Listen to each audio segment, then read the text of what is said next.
Superstar Khesari Lal Yadav के dance movie को लेकर के सोशल मीडिया पे तहलका मच गया है। नमस्कार दोस्तों, राधे राधे। आई होप आप सब लोग अच्छे होंगे, मस्त होंगे, स्वस्थ होंगे। ऐसा लग रहा है कि पूरे इंडस्ट्री में मतलब बवाल हो गया है ये फिल्म को लेकर के। इतना मस्त मूवी, इतना ये टीजर देखने के बाद सब लोग हैरान है कि खेसारी लाल यादव आखिर ऐसा मूवी सोच कैसे लेते हैं। चैनल पर नया है तो चैनल सब्सक्राइब जरूर करके एक प्यारा सा लाइक कमेंट जरूर कीजिएगा।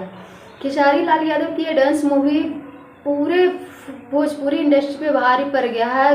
मतलब जो तारीफ नहीं करता था, जो खेसारी लाल यादव के विरोधी है, दुश्मन है, उन लोग भी वीडियो बना के डाल रहे हैं कि वाह क्या फिल्म है, क्या टीजर है।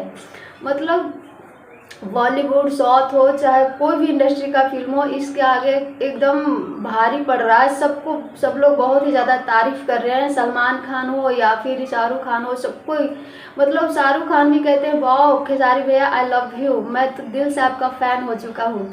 ये फिल्म देखने के बाद ऐसा लग रहा है कि जितना ज़्यादा महंगा शाहरुख खान के फिल्म होगा उससे भी कहीं ज़्यादा ये डांस मूवी चलने वाला है। इस बार भोजपुरी इंडस्ट्री में कम से कम 100 करोड़ तो ये पक्का कमा लेगा। मतलब ऐसा लग रहा है कि पूरे वर्ल्ड में ये रिलीज होगा जब फिल्म, तो पूरे वर्ल्ड के सिनेमा हॉल में लगने वाला है। वैसे अपना राय जरूर दीजिएगा। Thank you, love you.